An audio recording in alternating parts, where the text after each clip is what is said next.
Bismillahirrahmanirrahim. Assalamualaikum warahmatullahi wabarakatuh.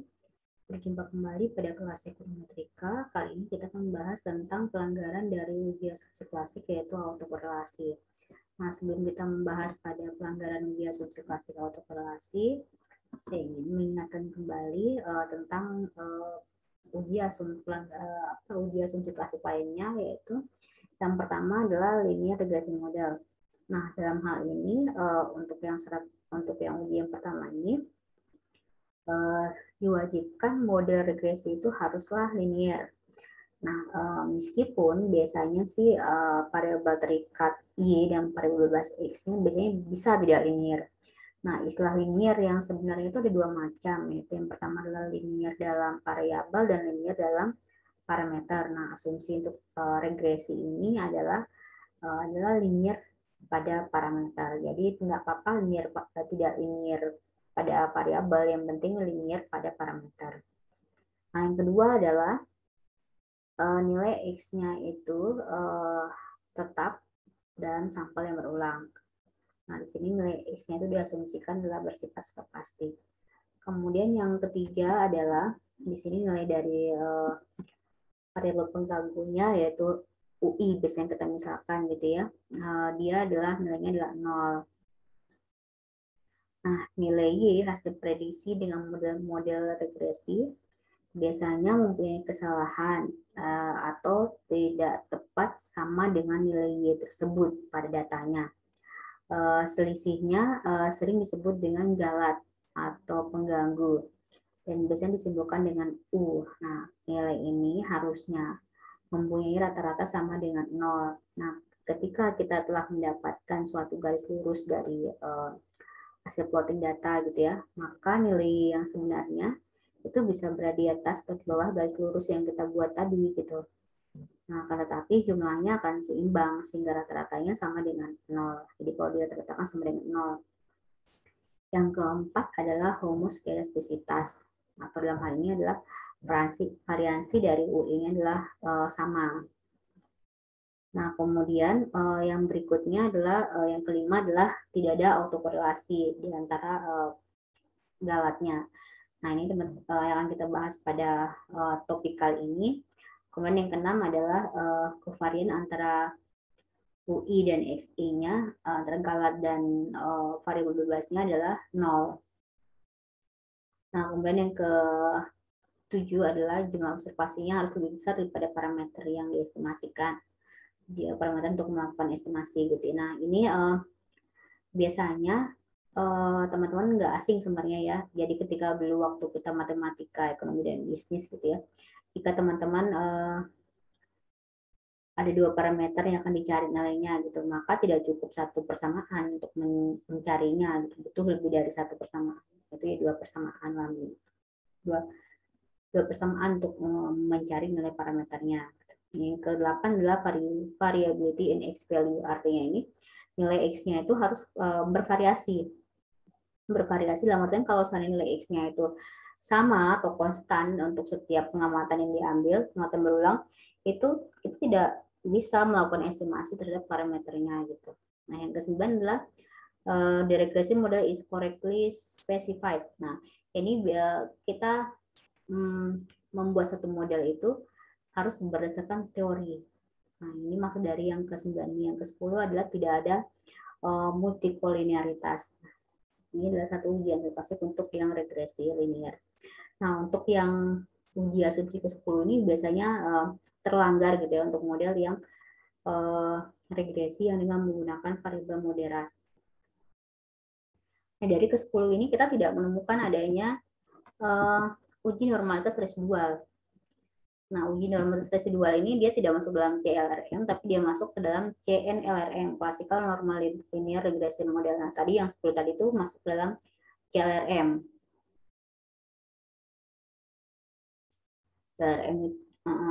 Nah, kemudian biasanya asumsi yang dipakai atau yang digunakan biasanya asumsi yang 4, 5, 10, 4 tadi itu adalah homoskedastisitas atau tidak ada heterokedastisitas. Kemudian berikutnya adalah tidak ada autokorelasi, dan yang ketiga, yang ke-10 adalah tidak ada multikolidaritas.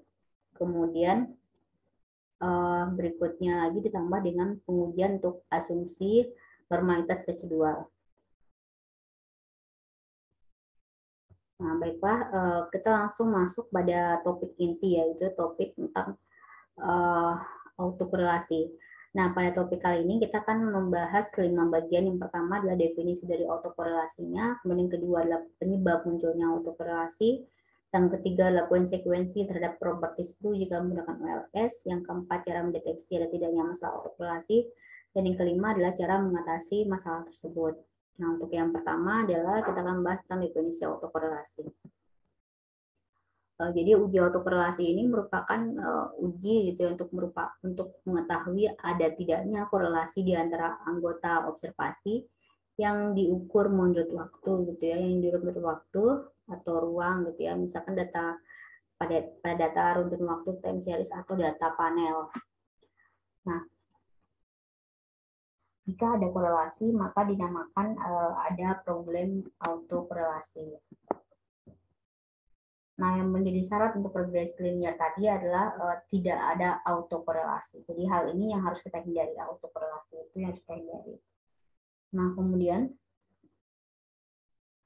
dalam konteks regresi, PLRM mengasumsikan bahwa autokorelasi tersebut seharusnya tidak ada dalam galatnya gitu. Jadi maksudnya itu di sini kalau kita buat matematisnya itu kovarian dari UI dan XJ ini harus sama dengan 0. Nah, autokorelasi ini biasanya terjadi ketika kovarian dan korelasi antar galatnya tidak sama dengan 0. Nah, asumsi ini diartikan bahwa antar galat pengamatan yang satu ke pengamatan yang lainnya itu harus saling bebas. Yang artinya adalah kovariannya sama dengan 0. Nah, masalah ini cenderung biasanya banyak terjadi pada data time series saja gitu, terutama pada periode waktu yang pendek, misalkan periode waktu harian gitu. Data cross sectional bisa nggak terjadi autokorelasi gitu? Jawabannya adalah bisa-bisa saja gitu.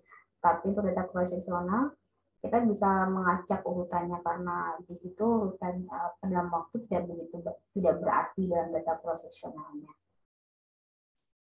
Nah, kemudian berikutnya adalah penyebab munculnya autokorelasi. Nah, di sini yang pertama adalah adanya kelembaban atau intersia. Nah, di sini salah satu ciri yang menonjol dari sebagian data runtun waktu, terutama untuk dalam bidang ekonomi gitu ya, adalah kelembaban. Nah, misalkan contohnya data pendapatan, kemudian indeks harga konsumen, data produksi, data kesempatan kerja, data pengangguran. Nah, nilainya itu biasanya naik turun gitu. Ada tren sendiri, ada tren. Nah, dalam situasi seperti ini, data observasi pada periode sebelumnya dan periode sekarang kemungkinan besar ada keterkaitan atau ketergantungan. Nah, atau yang biasanya dikenal dengan istilah interdependence. Nah, hal ini yang dikatakan penyebab dari munculnya autokorelasi. Yang kedua adalah bias specification. Nah, di sini adalah bias ini spesifikasi yang bias gitu ya, terjadi karena dua hal. Yang pertama adalah kasus variabel yang tidak dimasukkan. Yang kedua adalah di kasus di mana kita salah menspesifikasi model. Nah, kemudian yang ketiga adalah fenomena dari sarang laba-laba. Nah, seperti kita lihat sarang laba-laba itu ada keterkaitan dari yang sebelum-sebelumnya. Nah, itulah penyebab dari masalah autokorelasi. Nah, berikutnya adalah untuk lux, adanya lux gitu ya. Kemudian yang keempat adalah manipulasi data. Manipulasi data misalkan kita hanya punya data satu tahunan gitu, satu tahun. Kemudian kita membaginya dalam menjadi 4 sehingga menjadi data triwulan, menjadi 3 sehingga menjadi data triwulan gitu ya. Nah, hal ini tentunya akan menyebabkan terjadinya autokorelasi gitu. Dalam manipulasi data, kemudian berikutnya adalah transformasi data, yang berikutnya adalah non-stationarity. Nah, nanti non-stationarity ini akan kita bahas ketika ekonomi kedua gitu. Jadi kali ini saya akan membahas tentang yang bias spesifikasi yang disebutkan oleh kasus variabel yang tidak dimasukkan maupun kasus di mana kita salah menspesifikasikan model. Untuk yang pertama adalah kasus variabel yang tidak dimasukkan, Nah, untuk yang pertama ini di sini kita punya model ya. Di sini saya misalkan modelnya adalah model jumlah permintaan daging sapi yang dipengaruhi oleh X1 X3, di mana X1-nya adalah harga daging sapi, X2-nya pendapatan pelanggan, yang ketiganya adalah harga daging babi. Nah, karena keterbatasan data, misalnya kita tidak bisa memperoleh data untuk harga daging babi misalkan, sehingga pada model yang kita buat berikutnya adalah data untuk X3-nya itu kita tidak masukkan, sehingga data X3 ini terakumulasi pada pada galatnya, sehingga kalau seandainya X3 ini berubah X3 ini dipengaruhi misalkan oleh periode satu tahun sebelumnya atau periode 2 tahun sebelumnya, maka berakibat galat ini juga akan berubah dipengaruhi oleh periode sebelumnya, periode setahun sebelumnya atau 2 tahun sebelumnya atau dan seterusnya gitu. Nah, hal inilah yang disebut dengan adanya korelasi pada galat. Nah, berikutnya lagi adalah kita salah menspesifikasikan model. Tadi misalkan harusnya model ini kita mempunyai suku kuadrat, kita hilangkan suku kuadratnya, sehingga suku kuadrat ini terakumulasi pada galatnya ini. Sehingga kalau misalnya X2-nya ini turun atau naik, maka berakibat VT ini juga akan naik atau turun, sehingga nantinya ini akan menyebabkan adanya galat, mengakibatkan galatnya itu berkorelasi antar waktu. Nah, inilah yang merupakan penyebab dari jadinya autokorelasi. Nah, jenis autokorelasi. Untuk jenis autokorelasi, teman-teman bisa lihat persamaan berikut. Nah, di sini untuk persamaan ini adalah persamaan dari persamaan untuk yang data time series. Nah, di sini YT sama beta 0 plus beta 1 X1T sampai dengan beta K XKT ditambah UT. UT ini saya lagi adalah galat, di mana galatnya merupakan rho UT min 1 plus epsilon T, dengan rho-nya adalah di antara min 1 sampai dengan 1. Nah, rho di sini adalah koefisien autocovariance. Nah, kalau nilainya 0, maka artinya dia tidak ada covariance-nya, tidak ada autokorelasinya. Kalau rho-nya sama dengan 1, maka dia namanya positif autokorelasi. Kalau rho-nya sama dengan negatif 1, maka dia negatif autokorelasi. Nah, gambarnya bisa dilihat pada ilustrasi yang sudah pada berikut. Nah, ilustrasinya ini teman-teman bisa mengibaratkan dengan masalah koefisien korelasi. Nah, koefisien korelasi nilainya lebih di antara negatif 1 sampai dengan 1. Nah, untuk ini kembali, kalau seandainya nilai koefisien korelasinya negatif, maka itu artinya itu kalau seandainya variabel yang satunya naik, maka variabel yang lainnya juga naik. Atau sebaliknya, kalau yang itu turun, maka yang lain juga turun. Nah, demikian juga untuk yang autokorelasi positif ini, yang bagian A ini. Nah, ini di sini teman-teman bisa lihat jika galat waktu pada T-1 ini yang positif, maka diikuti oleh galat waktu yang T ini juga positif. Nah, kalau yang negatif juga negatif. Nah, ini berkebalikan dengan yang negatif. Kalau negatif, kalau seandainya ini yang T-1-nya positif, nah ini nilainya adalah negatif di bawah. Jadi positif lawannya negatif. Ini berkebalikan. Nah, kalau yang negatif malah dia jadi diikuti dengan galat waktu yang positif gitu. Ini adalah untuk ilustrasi untuk yang autokorelasi negatif. Nah, berikutnya adalah kita akan membahas tentang konsekuensi terhadap properties blue jika menggunakan WLS. Nah, yang pertama adalah penduga WLS untuk koefisien regresi ini tetap tidak bias, tapi tidak lagi efisien gitu ya. Nah, istilah ini artinya di sini kita tidak lagi mengenal istilah blue.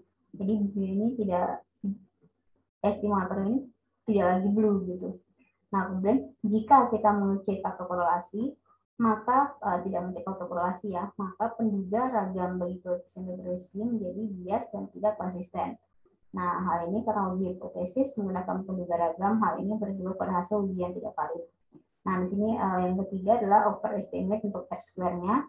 Nah, di sini R square-nya nanti akan yang diperoleh akan lebih besar dari kenyataannya sebenarnya. Teman bisa lihat pada gambar ini jadi yang lebih besar. Nah, hal ini diakibatkan oleh adanya korelasi yang terdalat, yang harusnya itu untuk R-square-nya adalah korelasi antar variabelnya, antara variabel independen dengan dependen, tapi karena ada korelasi yang terdalatnya sehingga menyebabkan R-square-nya itu lebih besar daripada yang sebenarnya.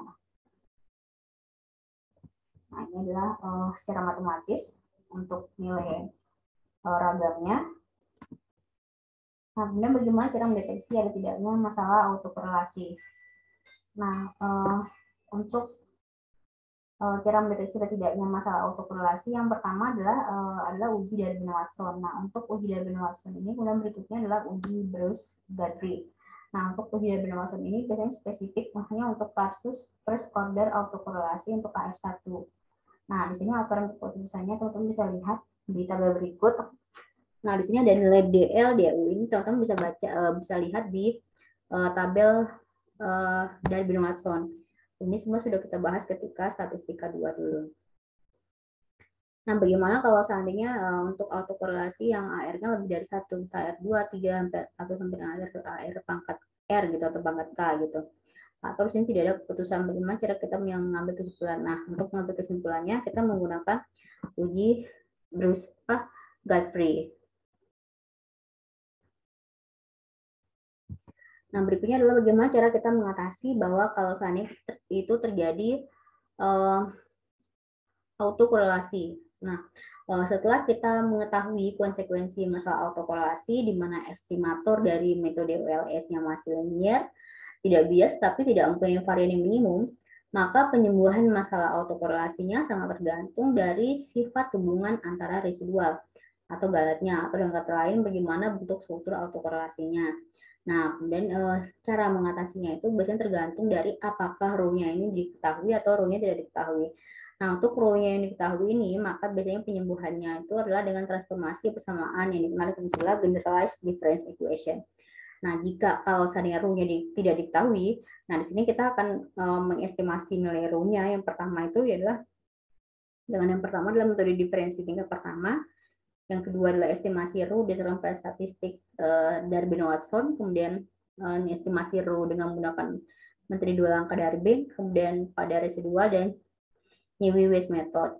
Nah, ini adalah cara untuk mengatasi jika autokorelasi jika rho-nya tidak diketahui.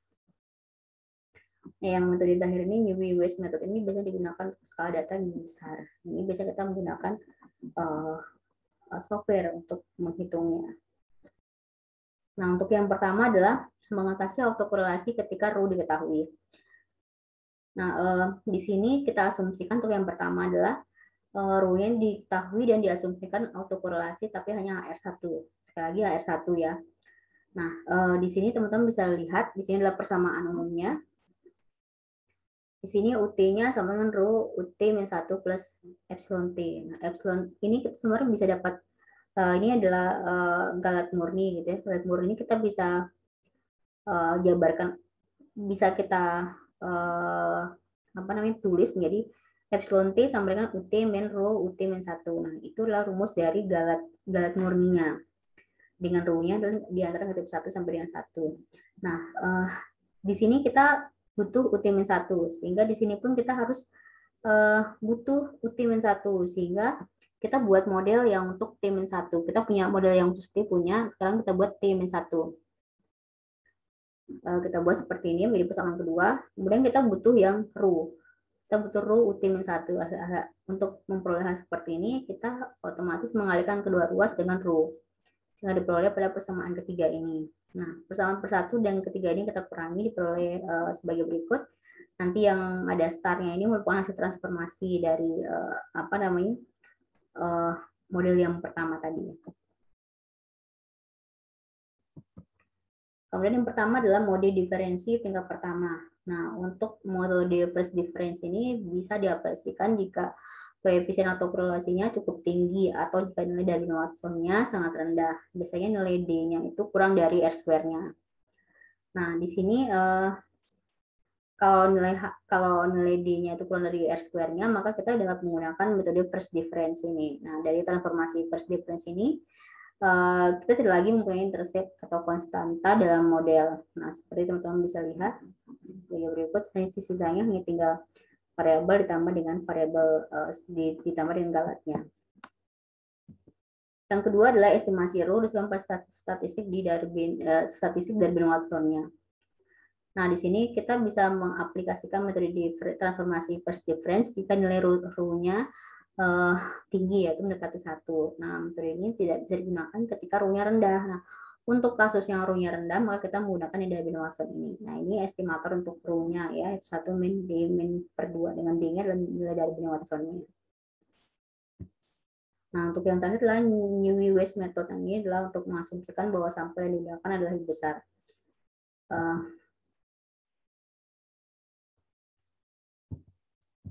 Oke, demikian materi kita untuk autokorelasi.